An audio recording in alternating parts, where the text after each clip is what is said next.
In 1935, a think tank composed of various institutes known as the Ahnenerbe was founded in Nazi Germany by Reichsfuhrer SS Heinrich Himmler. It was established as an appendage of the SS and was tasked with promoting the racial doctrines of Adolf Hitler and the governing Nazi Party.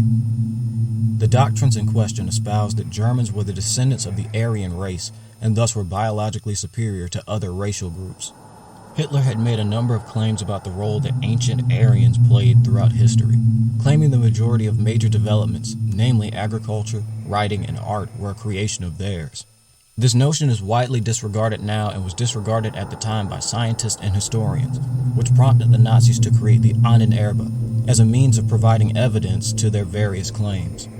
Aside from the supposed historical research that the think tank conducted, research the organization produced was used to justify the Holocaust and other atrocities the Nazis carried out towards groups like gays, Jews, and Roma.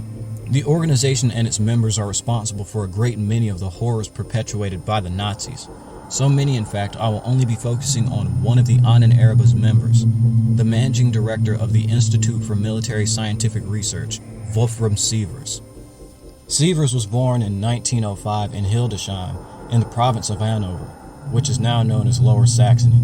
His father was a musician at a Protestant church, which is likely the reason Wolfram was musically gifted and loved German Baroque music. Growing up, Sievers was expelled from school for being a part of the German Nationalist Protection and Defiance Federation, which was the largest and most active anti-Semitic federation in Germany following the First World War.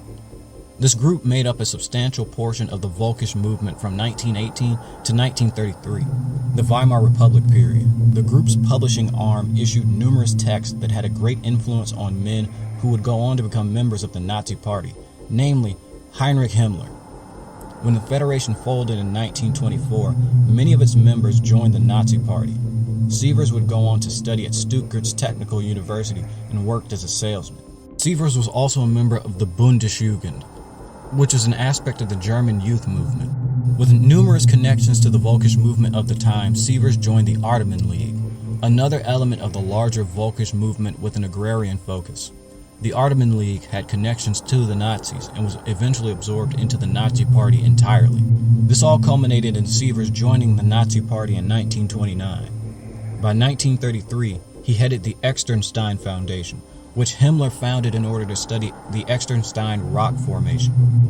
In 1943, Sievers became director of the Institute for Military Scientific Research, which conducted various ghastly human experiments.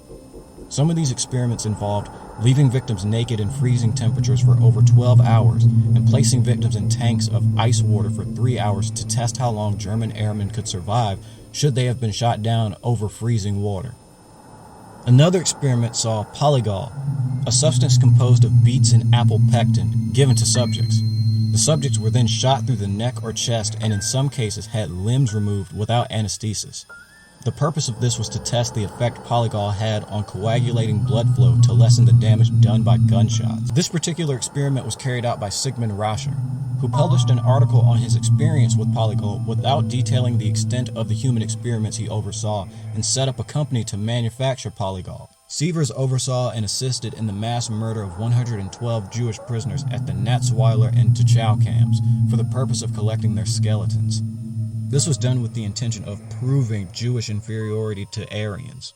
Following World War II, Nazi members of various ranks were tried at Nuremberg, with Sievers being tried at the doctor's trial, where journalist William L. Schreier dubbed him the Nazi Bluebeard, due to his ink-black beard. Sievers, having held the highest position in the Institute for Military Scientific Research, was accused of participating in and encouraging the human experiments. Sievers was charged with being a member of a criminal organization, the SS, by the International Military Tribunal, and was implicated in the commission of war crimes and crimes against humanity.